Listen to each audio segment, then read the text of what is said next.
ஸ்ரீ கர்க சம்ஹிதை மதுரா காண்டத்தின் 23ஆம் அத்தியாயம். பகவான் ஸ்ரீ கிருஷ்ணர் பிரஜத்திலிருந்து திரும்பி வடமதுரைக்கு வருகை. ஸ்ரீ நாரத மாமுனிவர் கூறினார், அரசனே, இறைவன் தானே சில தினங்கள் பிரஜத்தில் தங்கி அனைவருக்கும் தரிசனம் அளித்த பிறகு பகவான் ஸ்ரீ கிருஷ்ணர் வடமதுரைக்கு செல்ல தயாரானார். 9 நந்தர்கள், 9 உபநந்தர்கள், 6 ரிஷபானுக்கள், ரிஷபானுவர் மற்றும் பிரஜேஸ்வரர், நந்தராஜர் ஆகியோரை சந்தித்து கலாபதி, அன்னை கலாபதியான கீர்த்திதா தேவி, யசோதை மற்றும் பிற கோபியர்கள் மற்றும் பசுக்களின் குழுவை சந்தித்து உறுதியையும் ஞானத்தையும் அளித்து அனைவருடனும் விடை பெற்ற பின்னர் மாதவர் விளையாட்டுத்தனமாக குதிரைகள் பூட்டிய தனது தெய்வீக ரதத்தில் ஏறி நந்தகாவை விட்டு வடமதுரைக்கு செல்ல விரும்பினார். கவரப்பட்ட அனைத்து பிரஜவாசிகளும் அவரை நீண்ட தூரம் பின்தொடர்ந்தனர். மாதவனின் மிகவும் வேதனையான பிரிவை அவர்களால் தாங்க இயலவில்லை. பூமியில் ஒரு முறையாவது பகவான் ஸ்ரீ மகாவிஷ்ணுவை கண்டவர்கள், அவர்களும் கூட தமது பிரிவை தாங்கிக் கொள்ள இயலாதவர்களாக உணர்கிறார்கள். அப்படியானால் அவரை தினமும் கண்டவர்கள் அவரது பிரிவால் எவ்வளவு வேதனைப்படுவார்கள் என்பதை எப்படி விவரிக்க இயலும்? நரேஸ்வரரே, ஸ்ரீதரரின் முகத்தை இமைக்காத விழிகளை கண்டு அனைத்து பிரஜவாசி கோப்பர்களும் தங்கள் பாச உறவின் காரணமாக அன்பால் மூழ்கி அவரிடம் உரையாடினார்கள். மாடு மேய்ப்பவர்கள் பகவான் ஸ்ரீஹரியை நோக்கி, கிருஷ்ணரே, நீங்கள் விரைவில் மீண்டும் வர வேண்டும் என்றனர். மேலும் பிரஜ மக்கள் அனைவரையும் நாங்கள் பாதுகாக்கிறோம். கடந்த காலத்தில் நீங்கள் தேவர்களுக்கு அமிர்தம் கொடுத்தது போல இப்போது உங்கள் பார்வையின் அமிர்தத்தை எங்களுக்கு அருந்தக் கொடுங்கள், அருந்தச் செய்யுங்கள்.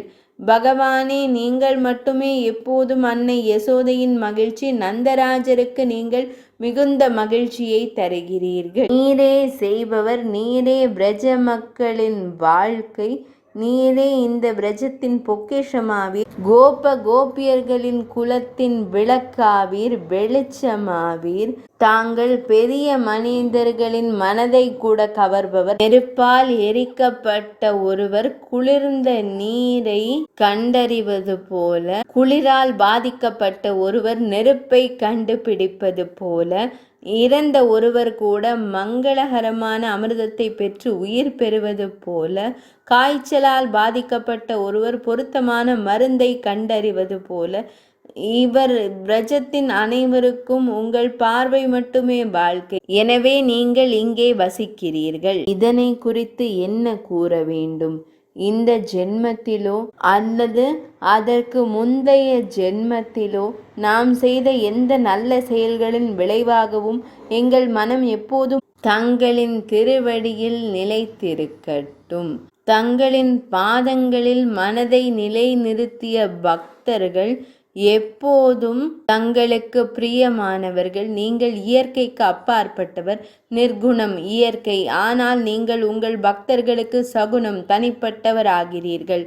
சிவனார், பிரம்மதேவர் மற்றும் லக்ஷ்மி தேவி கூட உங்கள் பக்தர்களை விட உங்களுக்கு பிரியமானவர்கள் அல்ல.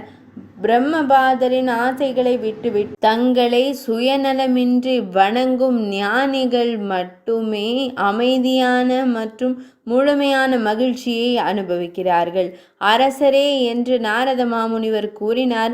இதை கூறியதும் அன்பினால் மூழ்கிய அனைத்து கோபிகை பெண்களும் பகவான் ஸ்ரீ கிருஷ்ணரின் முன் ஆனந்த கண்ணீர் விழிநீர் சிந்தி அழத் தொடங்கினர். பக்தர்களை நேசிக்கும் பகவான் ஸ்ரீ கிருஷ்ணரின் முகத்திலும் விழிநீர் பெருக்கெடுத்து ஓடியது. பிரிந்திருந்த அந்த ஆயர்களிடம் பகவான் ஸ்ரீ கிருஷ்ணர் மகிழ்ச்சியான குரலில் கூறினார். பகவான் ஸ்ரீ கிருஷ்ணர் கூறினார், பிரஜவாசிகளே, நீங்கள் என் வாழ்நாள் முழுவதும் எனக்கு மிகவும் பிரியமானவர்கள். என் இதயம் உங்களுக்குள் இருக்கிறது. என் உடல் மட்டுமே வேறு எங்கும் தெரியும். நான் ஒவ்வொரு மாதமும் தங்களை கண்டு தரிசனம் செய்வேன் என்று உறுதியளிக்கிறேன். நான் மனதிலிருந்து வெகு தொலைவில் இல்லை. மனமே எல்லாவற்றிற்கும் காரணம். கோபிகை பெண்களே, ஜராசந்தன் யாதவர்களை எதிர்த்து போராட வந்திருக்கிறான். எனவே நான் யதுவம்சவாசிகளுக்கு உதவச் செல்கிறேன். நீங்கள் துக்கப்படலாகாது.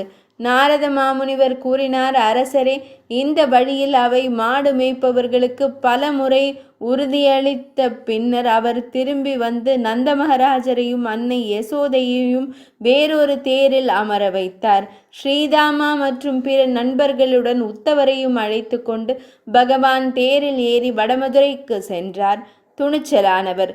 தேர் 100 வேகமான குதிரைகள் அதனுடன் இணைக்கப்பட்டிருந்த வரை, அதன் பதாகைகளுடன் படபடக்கும் மூவர்ண கொடி மற்றும் பறக்கும் தூசி தெரியும் வரை பிரஜத்தின் மற்ற குடியிருப்பாளர்கள் அங்கேயே நின்றனர். பின்னர் அவர்கள் தங்கள் இல்லங்களுக்கு திரும்பினர். பகவான் ஸ்ரீ கிருஷ்ணச்சந்திரனின் இந்த உன்னதமான தத்துவமான குணம் மனிதர்களின் பெரும் பாவங்களை போக்குபவர், பூமியில் இந்த குணத்தை கேட்பவர், பக்தர்களில் சிறந்தவர், பிரபஞ்சத்தின் உயர்ந்த வசிப்பிடத்திற்கு செல்கிறார்.